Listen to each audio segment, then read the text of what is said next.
Good evening, everybody. Please be seated. Before I take your questions tonight, I'd like to speak briefly about the state of our economy and why I believe we need to put this recovery plan in motion as soon as possible. I took a trip to Elkhart, Indiana today. Elkhart's a place that has lost jobs faster than anywhere else in America. In 1 year, the unemployment rate went from 4.7% to 15.3%. Companies that have sustained this community for years are shedding jobs at an alarming speed. And the people who've lost them have no idea what to do or who to turn to. They can't pay their bills, and they've stopped spending money. And because they've stopped spending money, more businesses have been forced to lay off more workers.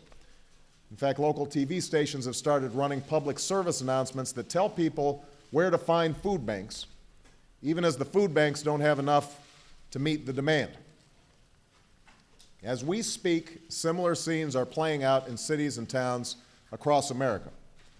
Last Monday, more than 1,000 men and women stood in line for 35 firefighter jobs in Miami. Last month, our economy lost 598,000 jobs, which is nearly the equivalent of losing every single job in the state of Maine. And if there's anyone out there who still doesn't believe this constitutes a full-blown crisis, I suggest speaking to one of the millions of Americans whose lives have been turned upside down because they don't know where their next paycheck is coming from. And that is why the single most important part of this economic recovery and reinvestment plan is the fact that it will save or create up to 4 million jobs, because that's what America needs most right now. It is absolutely true that we can't depend on government alone to create jobs or economic growth. That is and must be the role of the private sector. But at this particular moment, with the private sector so weakened by this recession, the federal government is the only entity left with the resources to jolt our economy back into life. It is only government that can break the vicious cycle where lost jobs lead to people spending less money, which leads to even more layoffs. And breaking that cycle is exactly what the plan that's moving through Congress is designed to do. When passed, this plan will ensure that Americans who've lost their jobs through no fault of their own can receive greater unemployment benefits and continue their health care coverage. We'll also provide a $2,500 tax credit to folks who are struggling to pay the costs of their college tuition, and $1,000 worth of badly needed tax relief to working and middle-class families. These steps will put more money in the pockets of those Americans who are most likely to spend it, and that will help break the cycle and get our economy moving. But as we've learned very clearly and conclusively over the last 8 years, tax cuts alone can't solve all of our economic problems, especially tax cuts that are targeted to the wealthiest few Americans. We have tried that strategy time and time again, and it's only helped lead us to the crisis we face right now. And that's why we have come together around a plan that combines hundreds of billions in tax cuts for the middle class with direct investment in areas like healthcare, energy, education, and infrastructure. Investments that will save jobs, create new jobs and new businesses, and help our economy grow again, now and in the future. More than 90% of the jobs created by this plan will be in the private sector.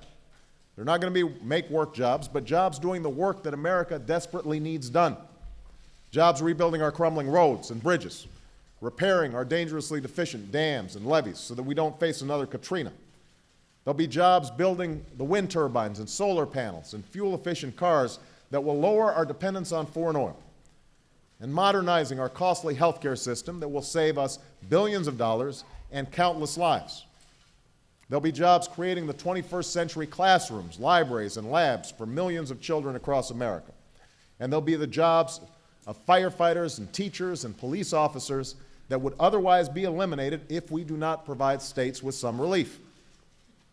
Now, after many weeks of debate and discussion, the plan that ultimately emerges from Congress must be big enough and bold enough to meet the size of the economic challenges that we face right now. It's a plan that is already supported by businesses representing almost every industry in America, by both the Chamber of Commerce and the AFL-CIO. It contains input, ideas, and compromises from both Democrats and Republicans. It also contains an unprecedented level of transparency and accountability so that every American will be able to go online and see where and how we're spending every dime. What it does not contain, however, is a single pet project, not a single earmark, and it has been stripped of the projects members of both parties found most objectionable. Now, despite all of this, the plan's not perfect. No plan is. I can't tell you for sure that everything in this plan will work exactly as we hope, but I can tell you with complete confidence that a failure to act will only deepen this crisis as well as the pain felt by millions of Americans. Now, my administration inherited a deficit of over $1 trillion, but because we also inherited the most profound economic emergency since the Great Depression, doing little or nothing at all will result in even greater deficits, even greater job loss, even greater loss of income, and even greater loss of confidence. Those are deficits that could turn a crisis into a catastrophe, and I refuse to let that happen. As long as I hold this office, I will do whatever it takes to put this economy back on track and put this country back to work. I want to thank the members of Congress who've worked so hard to move this plan forward. But I also want to urge all members of Congress to act without delay in the coming week to resolve their differences and pass this plan. We find ourselves in a rare moment where the citizens of our country and all countries are watching and waiting for us to lead. It's a responsibility that this generation did not ask for, but one that we must accept for the future of our children and our grandchildren. The strongest democracies flourish from frequent and lively debate, but they endure when people of every background and belief find a way to set aside smaller differences in service of a greater purpose. That's the test facing the United States of America in this winter of our hardship. And it is our duty as leaders and citizens to stay true to that purpose in the weeks and months ahead. After a day of speaking with and listening to the fundamentally decent men and women who call this nation home, I have full faith and confidence that we can do it. But we're going to have to work together. And that's what I intend to promote in the weeks and days ahead. With that, I'll take some of your questions. And let me go to Jennifer Levin at AP. There you go. Thank you, Mr. President. Earlier today in Indiana, you said something striking. You said that this nation could end up in a crisis without action that we would be unable to reverse. Can you talk about what you know or what you're hearing that would lead you to say that our recession might be permanent when others in our history have not? And do you think that you risk losing some credibility or even talking down the economy by using dire language like that? No. I think that what I've said is what other economists have said across the political spectrum, which is that if you delay acting on an economy of this severity, then you potentially create a negative spiral that becomes much more difficult for us to get out of. We saw this happen in Japan in the 1990s, where they did not act boldly and swiftly enough, and as a consequence, they suffered what was called the lost decade, where essentially for the entire 90s they did not see any significant economic growth. So what I'm trying to underscore is what the people in Elkhart already understand, that this is not your ordinary run-of-the-mill recession. We are going through the worst economic crisis since the Great Depression. We've lost now 3.6 million jobs, but what's perhaps even more disturbing is that almost half of that job loss has taken place over the last 3 months, which means that the problems are accelerating instead of getting better. Now, what I said in Elkhart today is what I repeat this evening, which is I'm absolutely confident that we can solve this problem. But it's going to require us to take some significant, important steps. Step number one, we have to pass an economic recovery and reinvestment plan.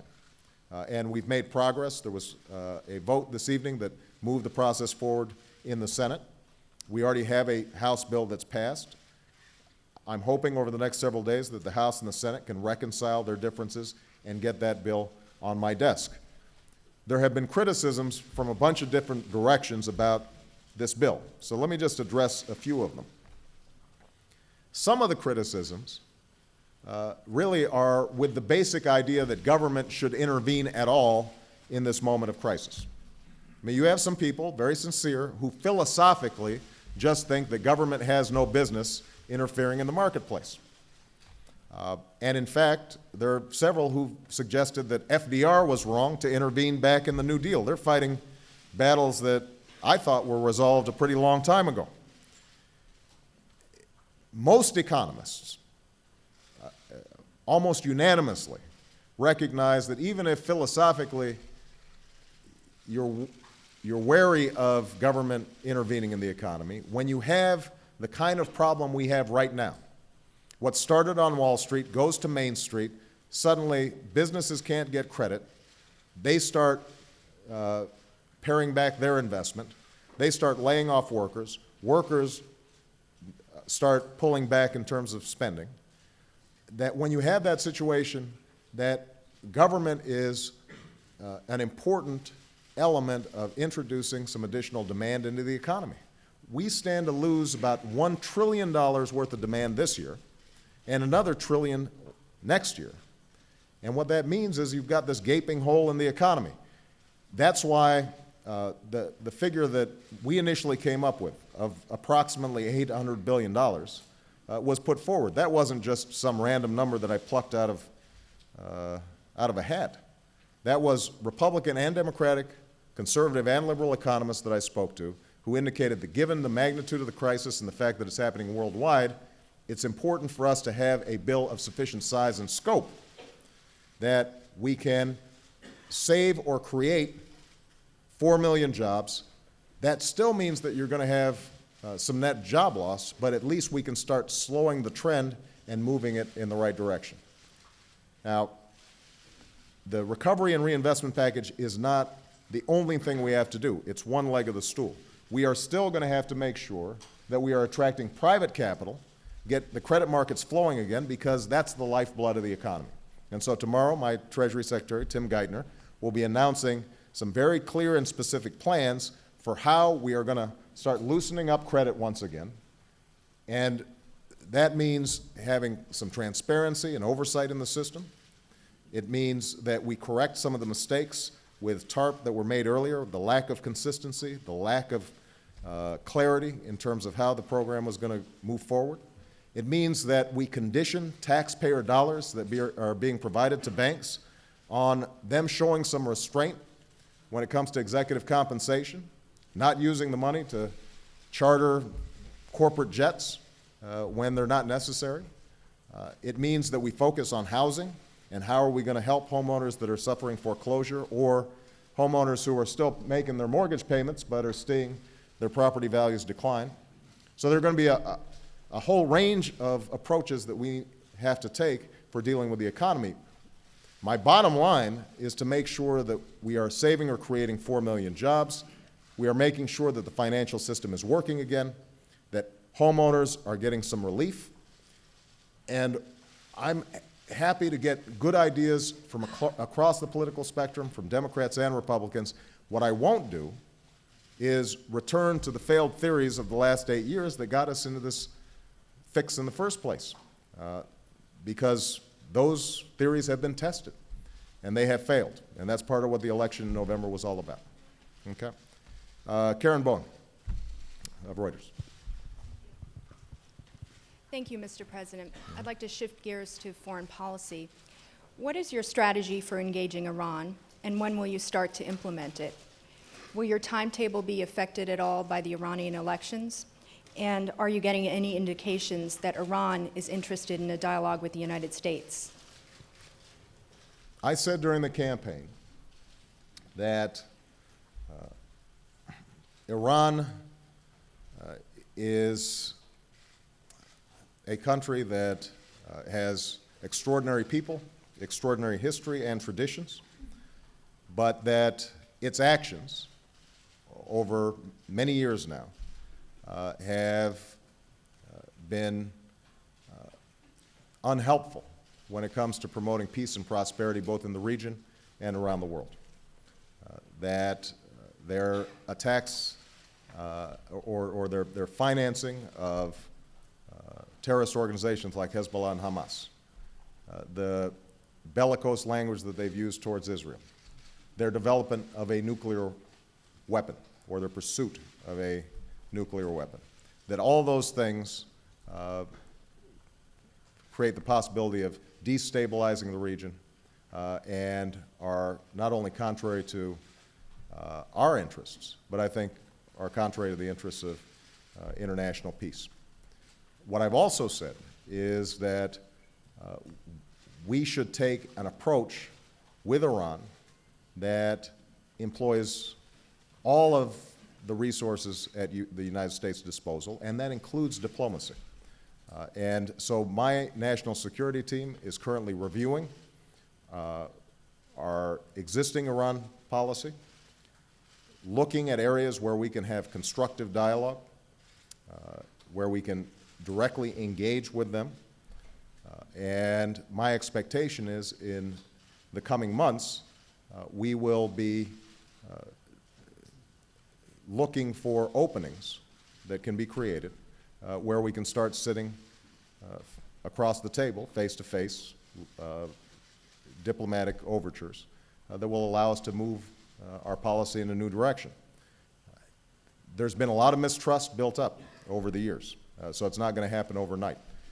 And it's important that even as we engage in this direct diplomacy, we are very clear about certain deep concerns that we have as a country, that Iran understands that we find the funding of terrorist organizations unacceptable, that we're clear about the fact that a nuclear Iran could set off a nuclear arms race in the region that would be profoundly destabilizing. So there are going to be a set of objectives that we have in these conversations, but I think that there's the possibility, at least, of a relationship of mutual respect and progress. And I think that if you look at how we've approached the Middle East, my designation of George Mitchell as a special envoy to help deal with the Arab-Israeli situation, some of the interviews that I've given, it indicates the degree to which we want to do things differently in the region. Now it's time for Iran to send some signals that it wants to act differently as well, and recognize that even as it has some rights as a member of the international community, with those rights come responsibilities. Okay. Chip Reed. Thank you, Mr. President. You have often said that bipartisanship is extraordinarily important overall and in this stimulus package. But now when we ask your advisors about the lack of bipartisanship so far, 0 votes in the House, 3 in the Senate, they say, well, it's not the number of votes that matters, it's the number of jobs that will be created. Is that a sign that you are moving away, your White House is moving away from this emphasis on bipartisanship? And what went wrong? Did you underestimate how hard it would be to change the way Washington works? Well, I don't think I underestimated it. I don't think the American people underestimated it. They understand that there have been a lot of bad habits built up here in Washington, and it's going to take time to break down some of those bad habits. When I made a series of overtures to the Republicans, going over to meet with both Republican caucuses, putting 3 Republicans in my cabinet, something that is unprecedented, making sure that they were invited here to the White House to talk about the economic recovery plan. All those were not designed simply to get some short-term votes. They were designed to try to build up some trust over time. And I think that as I continue to make these overtures over time, hopefully that will be reciprocated. But understand the bottom line that I've got right now, which is what's happening to the people of Elkhart and what's happening across the country. I can't afford to see Congress play the usual political games. What we have to do right now is deliver for the American people. So my bottom line when it comes to the recovery package is send me a bill that creates or saves 4 million jobs.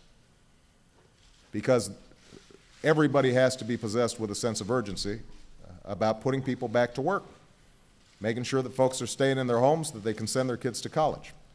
That doesn't negate the continuing efforts that I'm going to make to listen and engage with my Republican colleagues, and hopefully the tone that I've taken, which has been consistently civil and respectful, will pay some dividends over the long term. There are going to be areas where we disagree, and there are going to be areas where we agree. As I said, the one concern I've got on the stimulus package in terms of the debate and listening to some of what's been said in Congress is that there seems to be a set of folks who, I don't doubt their sincerity, who just believe that we should do nothing. Now, if that's their opening position or their closing position in negotiations, then we're probably not going to make much progress, because I don't think that's economically sound, and I don't think that's what the American people expect, is for us to stand by and do nothing. There are others who recognize that we've got to do a significant recovery package, but they're concerned about the mix of what's in there. And if they're sincere about it, then I'm happy to have conversations about this tax cut versus that tax cut, or this infrastructure project versus that infrastructure project. But what I've been concerned about is some of the language that's been used suggesting that this is full of pork and this is wasteful government spending, so on and so forth. First of all, when I hear that from folks who presided over a doubling of the national debt, then I just want them to not engage in some revisionist history. I inherited the deficit that we have right now and the economic crisis that we have right now. Number two is that although there are some programs in there that I think are good policy, some of them aren't job creators. I think it's perfectly legitimate to say that those programs should be out of this particular recovery package and we can deal with them later.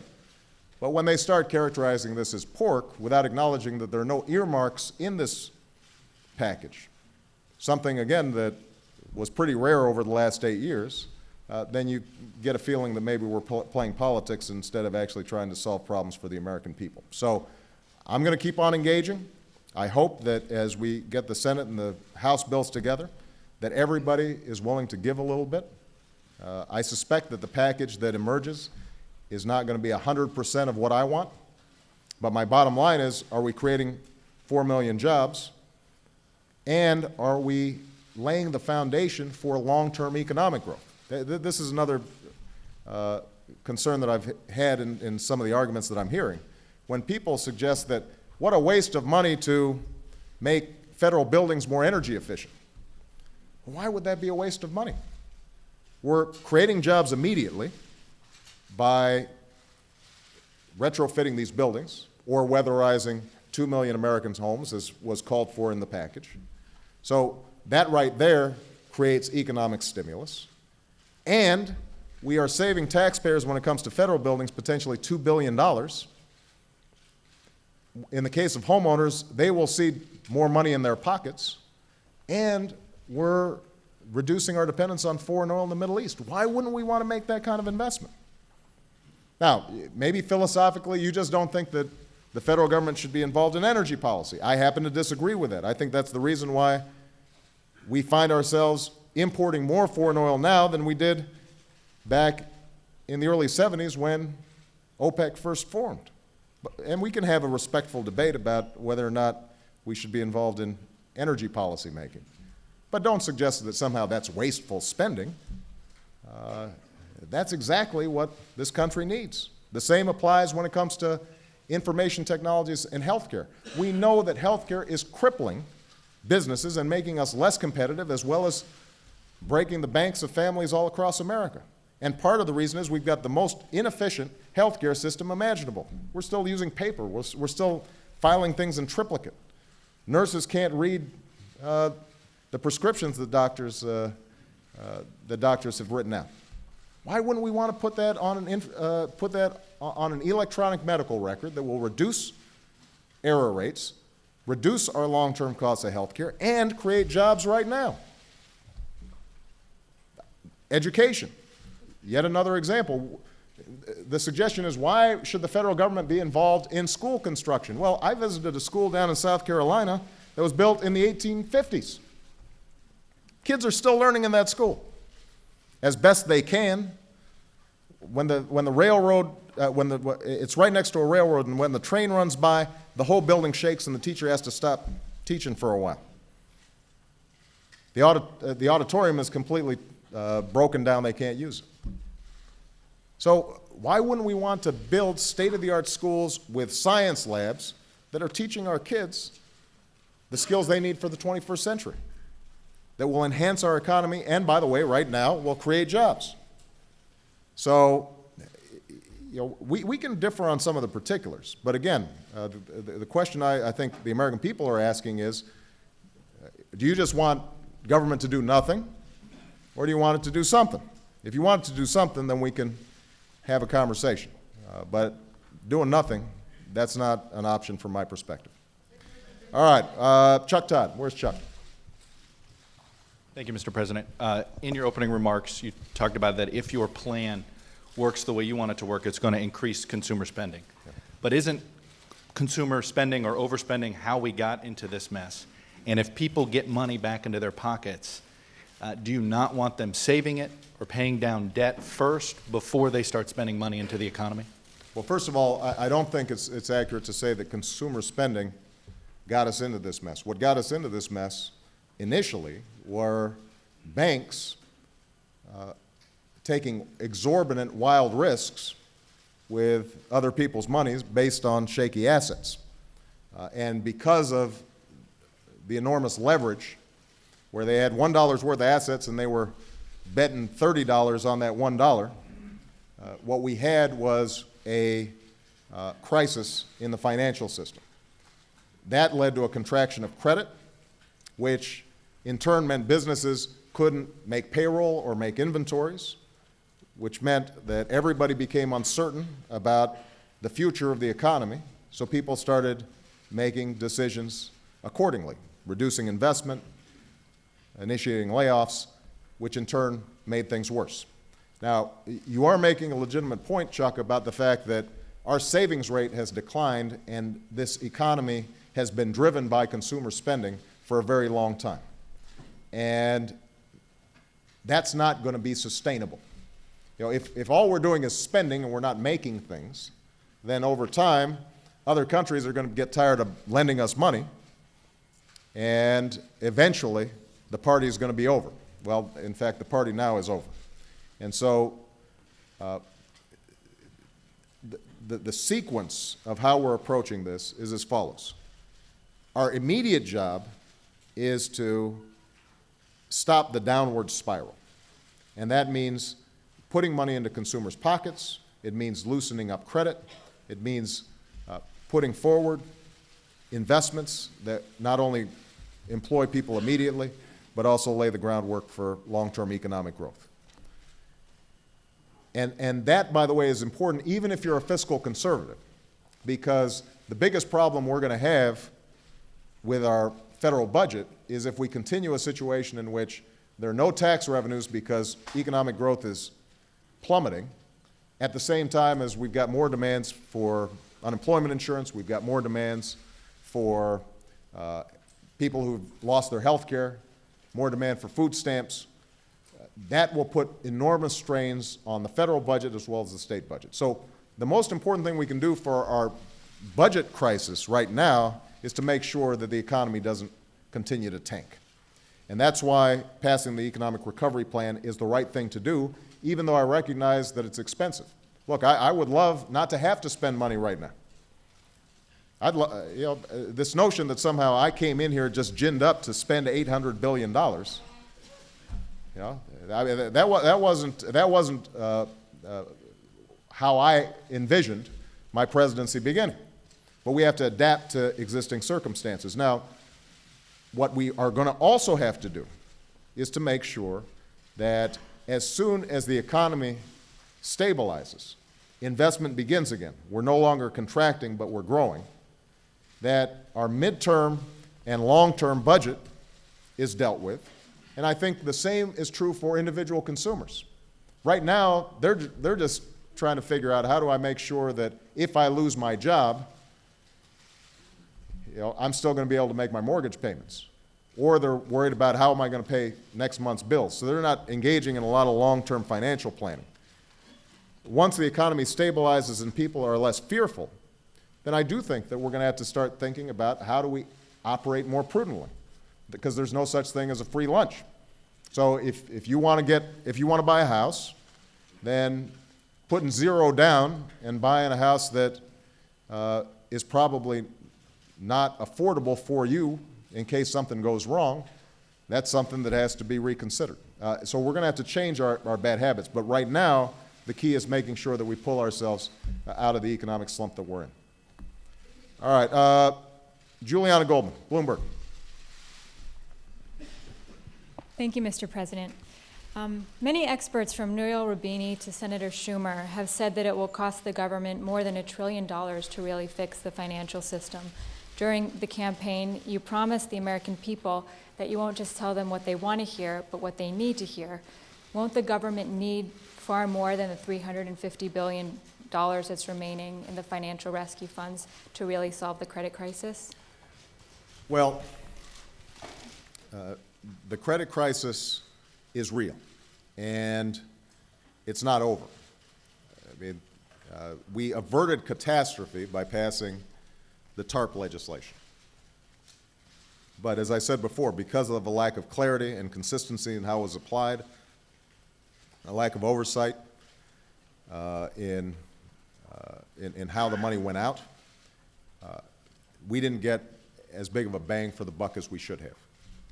My immediate task is making sure that the second half of that money, $350 billion, is spent properly. That's my first job. Before I even think about what else I've got to do, my first task is to make sure that my Secretary of the Treasury, Tim Geithner, working with Larry Summers, my National Economic Advisor, and others, are coming up with the best possible plan to use this money wisely, in a way that's transparent, in a way that provides clear oversight, that we are conditioning any money that we give to banks on them reducing executive compensation to reasonable levels, and to make sure that they're not wasting that money. We are going to have to work with the banks in an effective way to clean up their balance sheets so that some trust is restored within the marketplace. Because right now, part of the problem is that nobody really knows what's on the bank's books. Any given bank, they're not sure what kinds of losses are there. We've got to open things up and restore some trust. We also have to deal with the housing issue in a clear and consistent way. I don't want to preempt my Secretary of the Treasury. He's going to be laying out these principles in great detail tomorrow.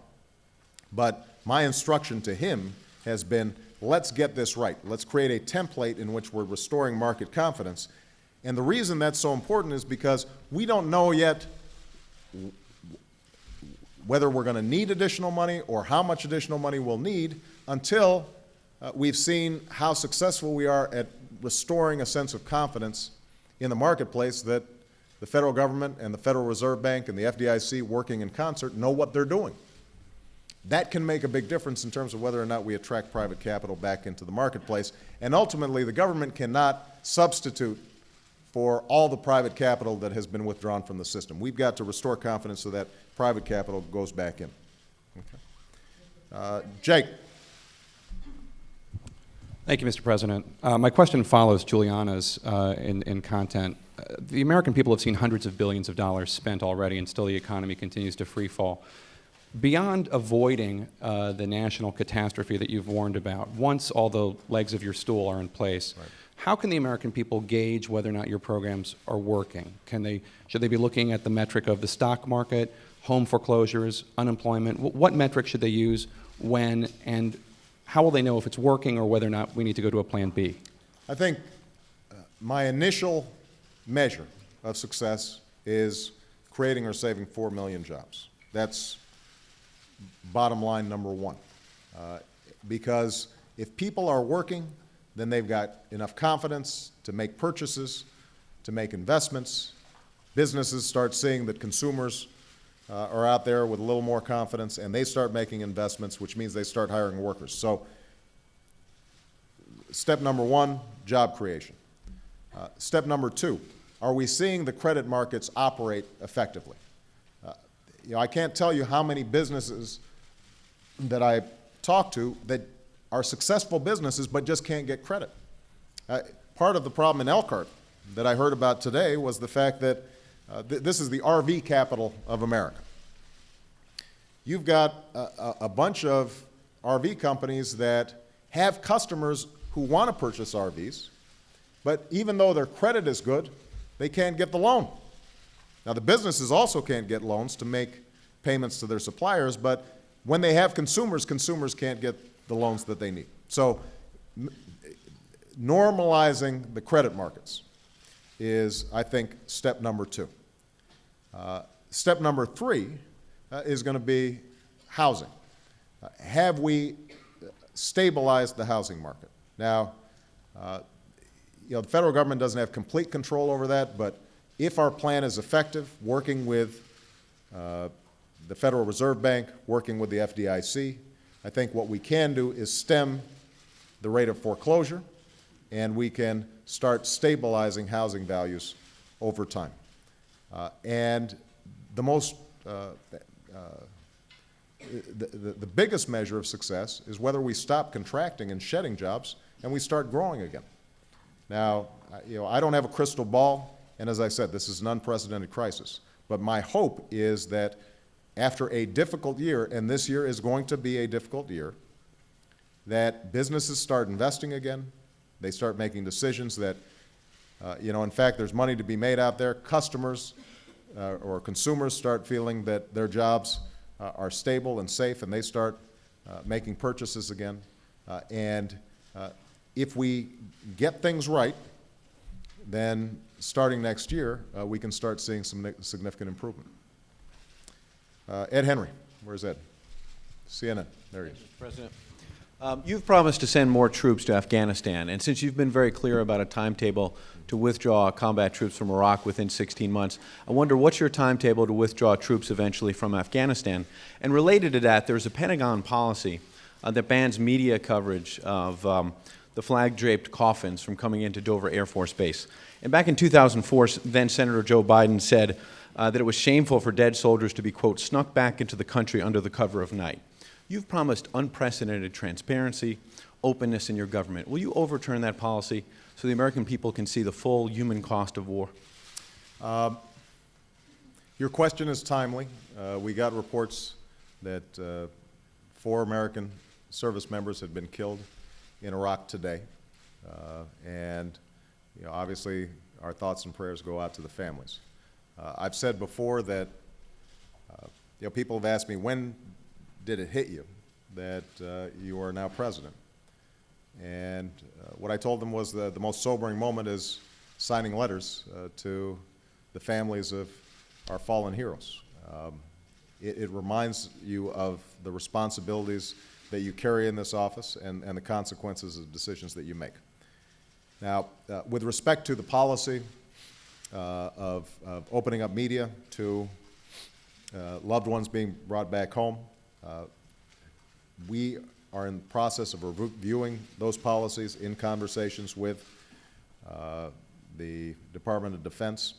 So I don't want to give you an answer now before I've evaluated that review and understand all the implications involved. With respect to Afghanistan, this is going to be a big challenge. I think because of the extraordinary work done by our troops and some very good diplomatic work done by Ambassador Crocker in Iraq, we just saw an election in Iraq that went relatively peacefully, and you get a sense that the political system is now functioning in a meaningful way. You do not see that yet in Afghanistan. They've got elections coming up, but effectively the national government seems very detached from what's going on in the surrounding community. In addition, you've got the Taliban and al-Qaeda operating in the Fatah and these border regions between Afghanistan and Pakistan. And what we haven't seen is the kind of concerted effort to root out those safe havens that would ultimately make our mission successful. So we are undergoing a thoroughgoing review. Not only is General Petraeus, now the head of CENTCOM, conducting his own review, he's now working in concert with the special envoy that I've sent over, Richard Holbrooke, one of our top diplomats, to evaluate a regional approach. We are going to need more effective coordination of our military efforts with diplomatic efforts, with development efforts, with more effective coordination with our allies in order for us to be successful. The bottom line, though, and I just want to remember the American people because this is going to be difficult, is this is a situation in which a region served as the base to launch an attack that killed 3,000 Americans. And this past week, I met with families of those who were lost in 9/11. A reminder of the costs of allowing those safe havens to exist. My bottom line is that we cannot allow al-Qaeda to operate. We cannot have those safe havens in that region. And we're going to have to work both smartly and effectively, but with consistency in order to make sure that those safe havens don't exist. I do not have yet a timetable for how long that's going to take. What I know is I'm not going to allow al-Qaeda or bin Laden to operate with impunity, planning attacks on the U.S. homeland.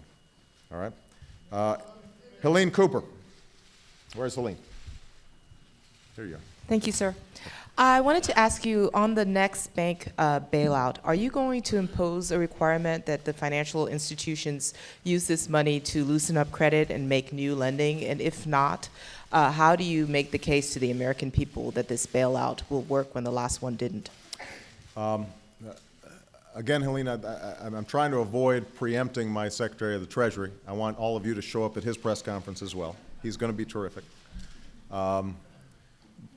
But this relates to Jake's earlier question. One of my bottom lines is whether or not credit is flowing to the people who need it. Is it flowing to banks? Is it flowing to businesses, large and small? Is it flowing to consumers? Are they able to operate in ways that translate into jobs and economic growth on Main Street? And the package that we've put together is designed to help do that. And beyond that, I'm going to make sure that Tim gets his moment in the sun tomorrow. All right? Major Garrett. Where's Major? Mr. President, at a speech Friday that many of us covered, Vice President Biden said the following thing about a conversation the two of you had in the Oval Office about a subject he didn't disclose. If we do everything right, if we do it with absolute certainty, if we stand up there and we really make the tough decisions, there's still a 30% chance we're going to get it wrong. Since the Vice President brought it up, can you tell the American people, sir, what you were talking about? And if not, can you at least reassure them it wasn't the stimulus bill or the bank rescue plan? And if in general you agree with that ratio of success, 30% failure, 70% success? You know, I don't remember exactly what Joe was referring to, not surprisingly. But let me try this out. I think what Joe may have been suggesting, although I wouldn't put numerical, I wouldn't ascribe any numerical percentage to any of this, is that given the magnitude of the challenges that we have, any single thing that we do is going to be part of the solution, not all of the solution.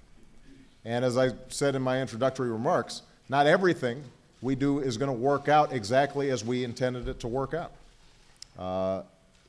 You know, this is an unprecedented problem. And you know, when you talk to economists, there's some general sense of how we're going to move forward. There's some strong consensus about the need for a recovery package of a certain magnitude. There's a strong consensus that you shouldn't put all your eggs in one basket, all tax cuts or all investment, but that there should be a range of approaches.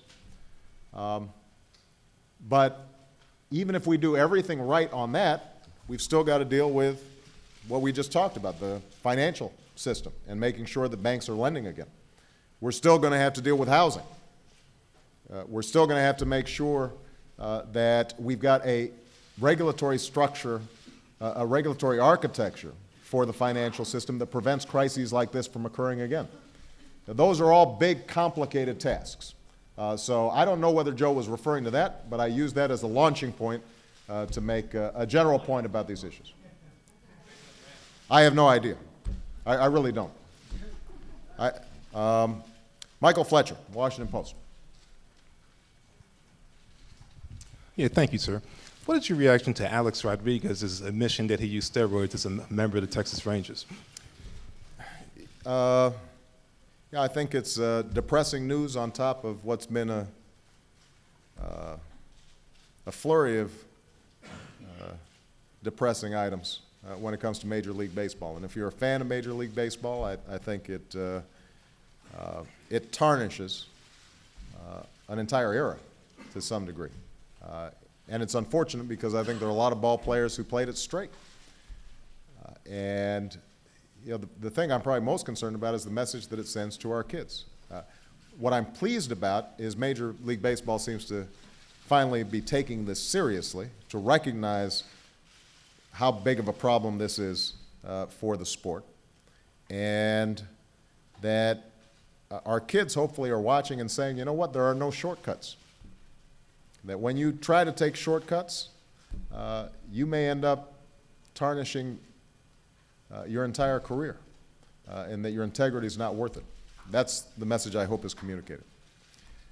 All right, Helen, this is my inaugural moment here. I'm really excited. Mr. President, do you think that Pakistan and are maintaining the safe havens in Afghanistan for these so-called terrorists? And also, do you know of any country in the Middle East that has nuclear weapons? Well, I think that Pakistan, there is no doubt that in the Fatah region of Pakistan, in the mountainous regions along the border of Afghanistan, that there are safe havens where terrorists are operating. And one of the goals of Ambassador Holbrooke, as he is traveling throughout the region, is to deliver a message to Pakistan that they are endangered as much as we are by the continuation of those operations, and that we've got to work in a regional fashion to root out those safe havens. It's not acceptable for Pakistan or for us to have folks who, with impunity, will kill innocent men, women, and children. And you know, I believe that the new government of Pakistan and Mr. Zardari cares deeply about getting control of this situation, and we want to be effective partners with them on that issue. Mr. Holbrooke is there, and that's exactly why he's being sent there, because I think that we have to make sure that Pakistan is a stalwart ally with us in battling this terrorist threat. With respect to nuclear weapons, I don't want to speculate. What I know is this, that if we see a nuclear arms race in a region as volatile as the Middle East, everybody will be in danger. And one of my goals is to prevent nuclear proliferation generally. I think that it's important for the United States, in concert with Russia, to lead the way on this. I've mentioned this in conversations with the Russian president, Mr. Medvedev, to let him know that it is important for us to restart the conversations about how we can start reducing our nuclear arsenals in an effective way, so that we then have the standing to go to other countries and start stitching back together the non-proliferation treaties that, frankly, have been weakened over the last several years. Okay? All right. Sam Stein, Huffington Post. Where's Sam? There. Go ahead. Thank you, Mr. President.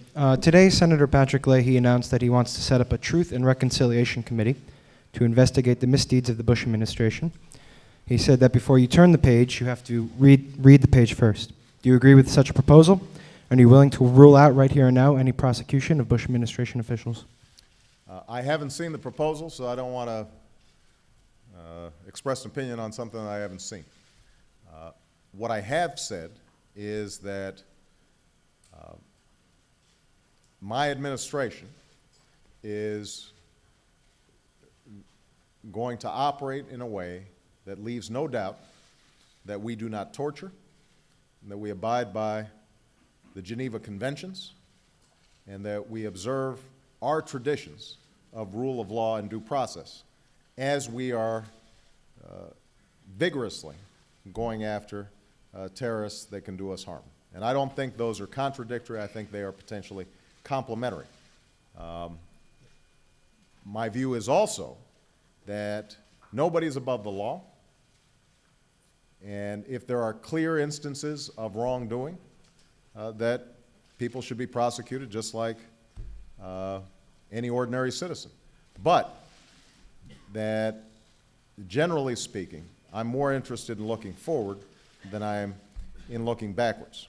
I want to pull everybody together, including, by the way, all the members of the intelligence community who have done things the right way and have been working hard to protect America, and I think sometimes are painted with a broad brush without adequate information. So I will take a look at Senator Leahy's proposal, but my general orientation is to say let's get it right moving forward. Mara Liasson. Thank you, Mr. President.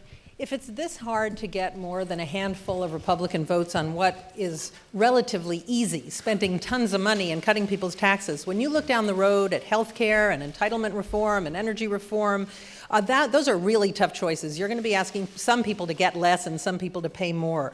What do you think you're going to have to do to get more bipartisanship? Are you going to need a new legislative model, bringing in Republicans from the very beginning, getting more involved in the details yourself from the beginning, or using bipartisan commissions? What has this experience with the stimulus led you to think about when you think about these future challenges? Well, As I said before, Mara, I think that old habits are hard to break. And we're coming off an election, and I think people want to sort of test the limits of what they can get. You know, there's a lot of jockeying in this town and a lot of who's up and who's down and positioning for the next election. And what I've tried to suggest is that this is one of those times where we've got to put that kind of behavior aside, because the American people can't afford it. The people in Elkhart can't afford it. The single mom who's trying to figure out how to keep her house can't afford it. And whether we're Democrats or Republicans, surely there's got to be some capacity for us to work together, not agree on everything, but at least set aside small differences to get things done. Now, just in terms of the historic record here, the Republicans were brought in early and were consulted. And you'll remember that when we initially introduced our framework, they were pleasantly surprised and complimentary about the tax cuts that were presented in that framework. Those tax cuts are still in there. I mean, I suppose what I could have done is started off with no tax cuts, knowing that I was going to want some, and then let them take credit for all of them. And maybe that's the lesson I learned. But there was consultation. There will continue to be consultation. one thing that I think is important is to recognize that because all these items that you listed are hard, that people have to break out of some of the ideological rigidity and gridlock that we've been carrying around for too long. And let me give you a prime example. When it comes to how we approach the issue of fiscal responsibility. Again, it's a little hard for me to take criticism from folks about this recovery package after they presided over a doubling of the national debt. I'm not sure they have a lot of credibility when it comes to fiscal responsibility. Having said that, I think there are a lot of Republicans who are sincere in recognizing that unless we deal with entitlements in a serious way, the problems we have with this year's deficit and next year's deficit pale in comparison to what we're going to be seeing 10 or 15 years or 20 years down the road. Both Democrats and Republicans are going to have to think differently in order to come together and solve that problem. I think there are areas like education where some in my party have been too resistant to reform and have argued only money makes a difference. And there have been others on the Republican side or the conservative side who said, no matter how much money you spend, nothing makes a difference, so let's just blow up the public school systems. And I think that both sides are going to have to acknowledge we're going to need more money for new science labs to pay teachers more effectively, but we're also going to need more reform, which means that we've got to train teachers more effectively. Bad teachers need to be fired after being given the opportunity to train effectively, that we should experiment with things like charter schools that are innovating in the classroom, that we should have high standards. So my whole goal over the next 4 years is to make sure that whatever arguments are persuasive and backed up by evidence and facts and proof that they can work, that we are pulling people together around that kind of pragmatic agenda. And I think that there was an opportunity to do this with this recovery package because, as I said, although there are some politicians who are arguing that we don't need a stimulus, there are very few economists who are making that argument. I mean, you've got economists who were advising John McCain, economists who were advisors to George Bush, 1 and 2, all suggesting that we actually needed a serious recovery package. And so when I hear people just saying, we don't need to do anything, this is a spending bill, not a stimulus bill, without acknowledging that, by definition, part of any stimulus package would include spending, that's the point, then what I get a sense of is that there's some ideological blockage there that needs to be cleared out. But I am the eternal optimist. I think that over time, people respond to civility and rational argument. I think that's what the people of Elkhart and people around America are looking for, and that's the kind of leadership I'm going to try to provide. All right? Thank you, guys.